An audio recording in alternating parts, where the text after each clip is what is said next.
we imagine a world where the very fabric of democracy is under threat, not from foreign enemies but from within, picture a scenario akin to the sum of all fears where the fear isn't of nuclear annihilation, but of a corruption so deep it could dismantle our nation from the inside out. In our government, shadows move with purpose, weaving through the corridors of power where the truth is obscured by layers of deceit. We've seen leaders fall, secrets emerge from the darkness, and corruption seep into every corner of our crusade.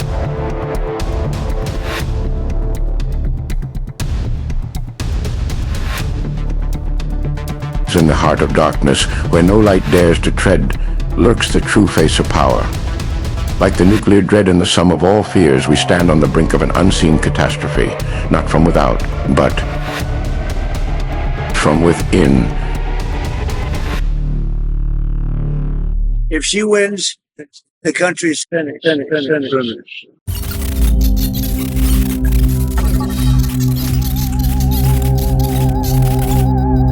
In a world filled with mysteries, questions, and conspiracies, #AwakeYet offers real-world information to provide answers that will help you think outside the box, to offer alternatives to perceived reality that we have been led to believe.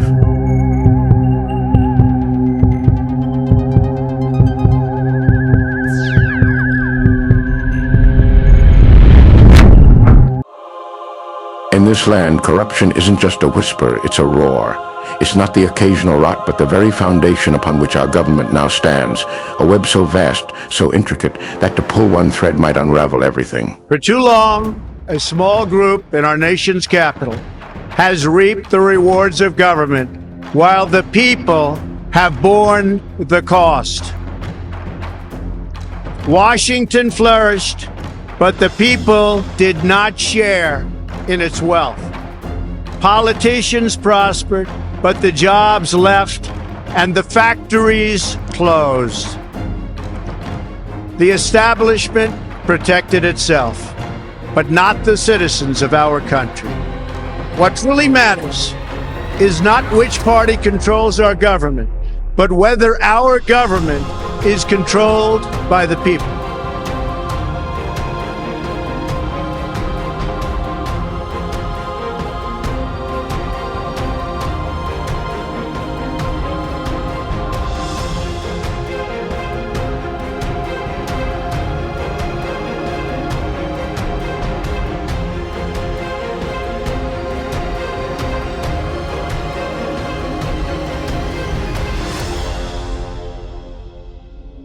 CEOs, once titans, now flee their thrones, their exit silent, shrouded in the cloak of night. What do they see in the darkness that we cannot? What horror compels them to abandon their empires? Across the United States, CEOs are stepping down, not for retirement, but out of fear or perhaps a refusal to partake in this grand deception. These are not mere business decisions, they hint at a deeper malaise, a cancer eating away at our economic structure. Or are they escaping before the storm breaks?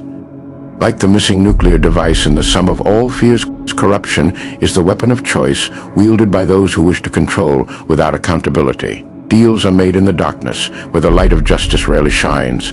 The fallout from these clandestine operations affects us all, destabilizing our trust, our economy, our very way of life.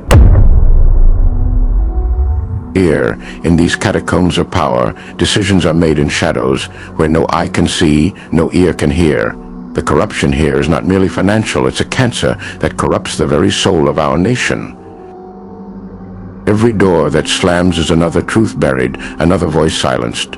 The missing bomb of our story isn't of metal but of morality, lost in the maze of deceit and greed. But even in this gloom, there are those who carry a spark. Whistleblowers, their lives a candle in the storm, risking everything to light the way. Yet for every light, there's a shadow eager to snuff it out. The silence grows, the darkness deepens, but silence can be broken, darkness can be defied. We stand at the edge, not just of our nation, but of our very humanity. Will we let the abyss consume us, or will we fight back? From this void, a new dawn must emerge, not with celebration, but with a solemn duty to reclaim what has been lost.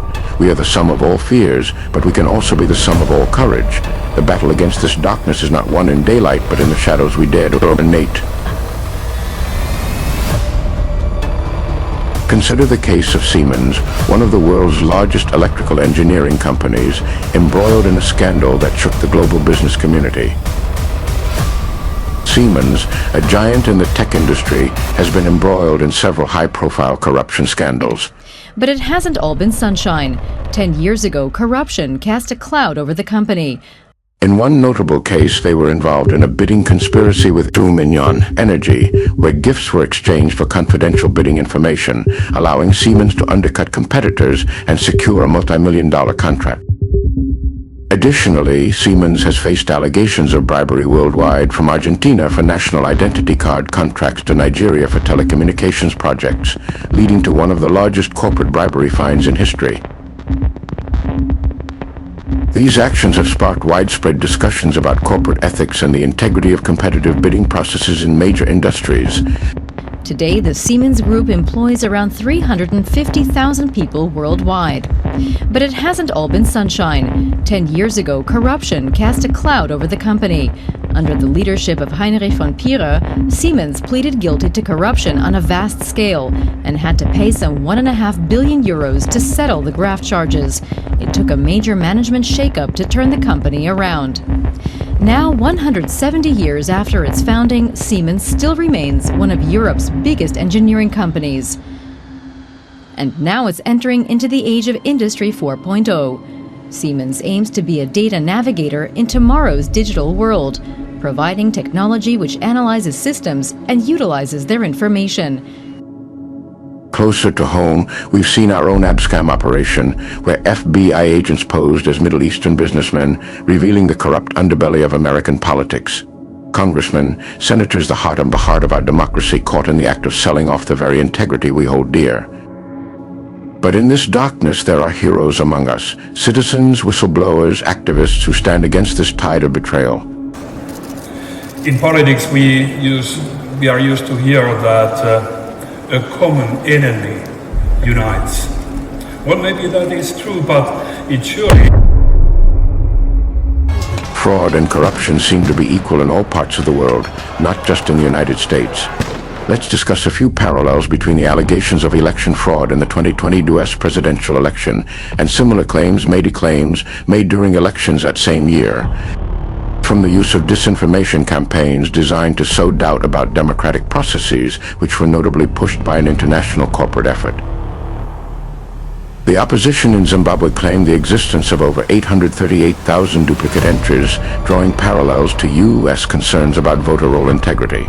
Similar cases in Belarus, Serbia, and Myanmar, and many Malawi, whose election was nullified due to election interference and fraud.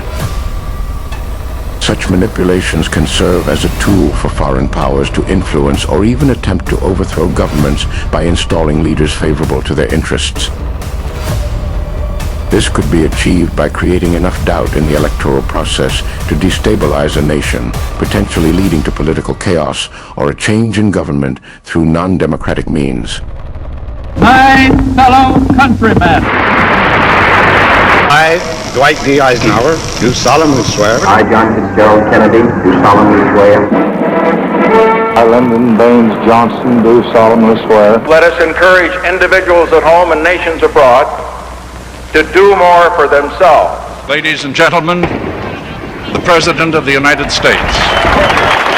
To a few of us here today, this is a solemn and most momentous occasion. And yet in the history of our nation, it is a commonplace occurrence.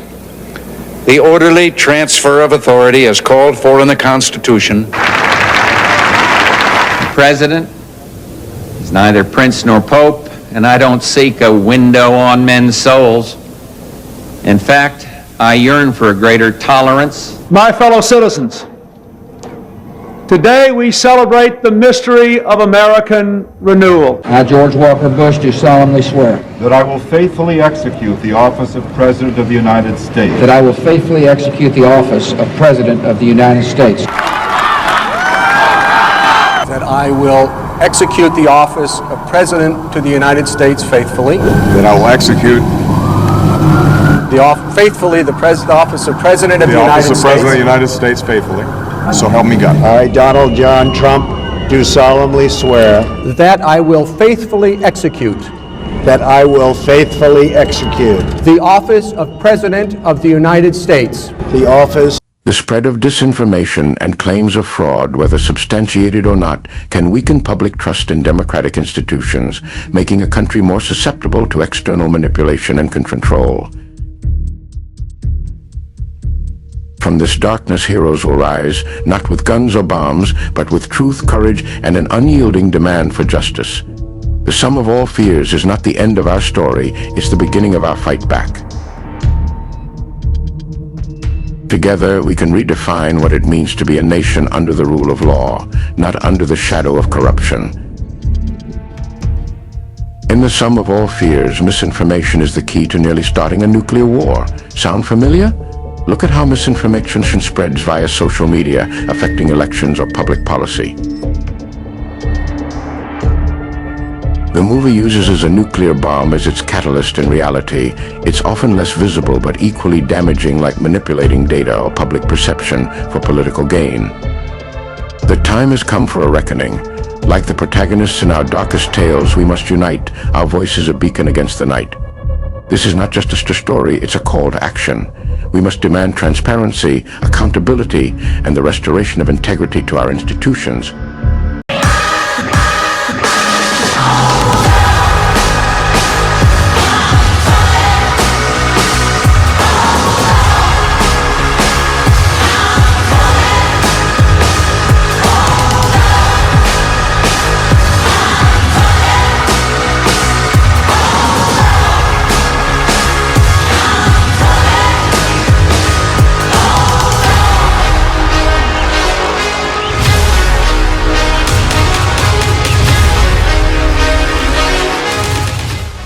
From this day forward, it's going to be only America first.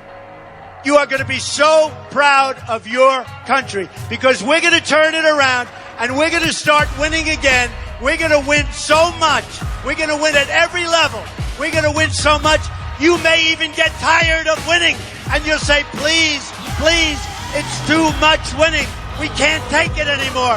Mr. President, it's too much. And I'll say, no, it isn't. We have to keep winning. We have to win more. We're going to win more. I'm going to bomb the shit out of them. It's true. I don't care.